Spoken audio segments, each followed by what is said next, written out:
Hello. വെള്ളം വന്നില്ല madam. അന്നാ വെള്ളിയാഴ്ച മാഡം വന്ന ദിവസം ഞാൻ പറഞ്ഞില്ല 200 ലിറ്റർ ടാങ്ക് കിട്ടിയെന്ന്. അതേ ഉള്ളു, പിന്നെ വന്നിട്ടില്ല, ഒരു തുള്ളു പോലും വന്നിട്ടില്ല. നിങ്ങളിപ്പോ എന്താ ചെയ്യുന്നത് വെള്ളത്തിന്? ഞങ്ങളിപ്പോ ഉള്ള വെള്ളം കൊണ്ട് തന്നെ കഷ്ടിച്ച് കുടിച്ചു പോകുന്നു.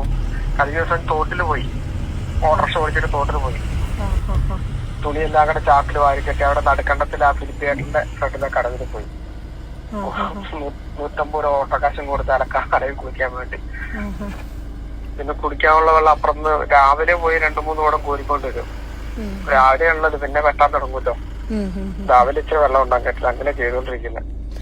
ഓക്കെ, നാളെ നോക്കട്ടെ, എന്തെങ്കിലും ഒരു വഴി ഉണ്ടാക്കാം കേട്ടോ. നാളെ ആവട്ടെ, നേരം വിളിക്കട്ടെ കേട്ടോ. ആയിക്കോട്ടെ, ശരി.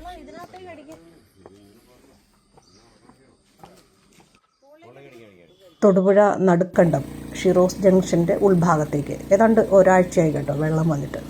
ഞാൻ പലതവണ തൊടുപുഴ വാട്ടർ അതോറിറ്റിയുമായി ബന്ധപ്പെട്ടു, എയെ വിളിച്ച് സംസാരിച്ചു. ആഴ്ചകൾക്ക് മുമ്പ് ഈ ഭാഗത്ത് വെള്ളമില്ല എന്നറിയിച്ചു. ഞങ്ങൾ വാർഡിലെ കുറച്ച് ആളുകളെല്ലാം കൂടി എയെ നേരിട്ട് പോയി കണ്ട് പരാതി ബോധിപ്പിച്ചു. എന്നിട്ട് ഒരു നടപടി ഉണ്ടായില്ല.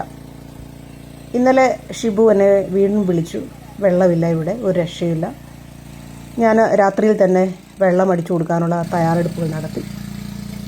രാവിലെ വെള്ളം എത്തിച്ചു കൊടുക്കാനായിട്ടുള്ള ഒരു ശ്രമമാണ് ഇപ്പോൾ ഞാൻ നടത്തിക്കൊണ്ടിരിക്കുന്നത്. നമുക്കറിയാമല്ലോ, മനുഷ്യൻ്റെ അടിസ്ഥാനപരമായ പ്രധാനപ്പെട്ട ആവശ്യമാണ് കുടിക്കാനും കുളിക്കാനുമൊക്കെ ഉള്ള വെള്ളം കിട്ടുക എന്നത്. അത് എത്തിച്ചു കൊടുക്കേണ്ട ഉത്തരവാദിത്വം എല്ലാ ജനപ്രതിനിധികൾക്കും ഉണ്ട്. ആ ഉത്തരവാദിത്വമാണ് ഞാൻ ചെയ്യാനായിട്ട് ശ്രമിച്ചത്.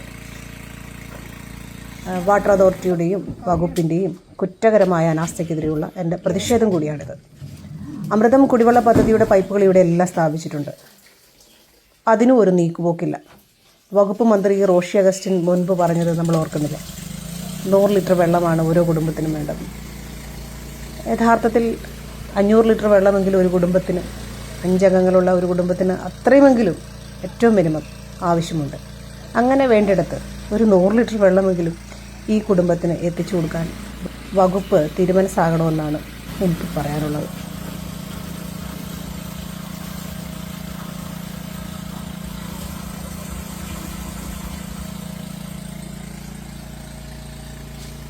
രണ്ട് വെള്ളി വെള്ളമില്ലാതെ നിൽക്കുമത് രാവിലെ. അന്നേരം ദൈവം കണ്ടെത്തുന്നതാ. കുറേ ദിവസമായിട്ട് ഇവർ വിളിക്കുന്നു, വെള്ളമില്ല, ബാത്റൂമിൽ പോകാനായിട്ട് വെള്ളമില്ല എന്നും പറഞ്ഞു. എത്ര നാളാന്ന് പറഞ്ഞാൽ ഇത് നമുക്ക് കണ്ടുകൊണ്ടിരിക്കാൻ പറ്റുന്നത്. ഇപ്പോൾ ഇവിടെ രാവിലെ വെള്ളം എത്തിക്കുക എന്നുള്ളത് പ്രധാനമായിട്ടും നമുക്ക് ചെയ്യേണ്ട കാര്യമാണ്. കണ്ണ് തുറന്ന് കാണട്ടെ, ഇവിടെ ധാരാളം ആളുകൾക്ക് വെള്ളമില്ല. ഇവിടെ ഒരു അമൃതം കുടിവെള്ള പദ്ധതിയുടെ പൈപ്പുകൾ പോകുന്നുണ്ട്. യാതൊരു നടപടിയും അതുമായി ബന്ധപ്പെട്ട് മുന്നോട്ട് പോകുന്നില്ല. രാവിലെ ഒരു ഗതിയില്ലാതെ നിൽക്കുകയല്ലേ.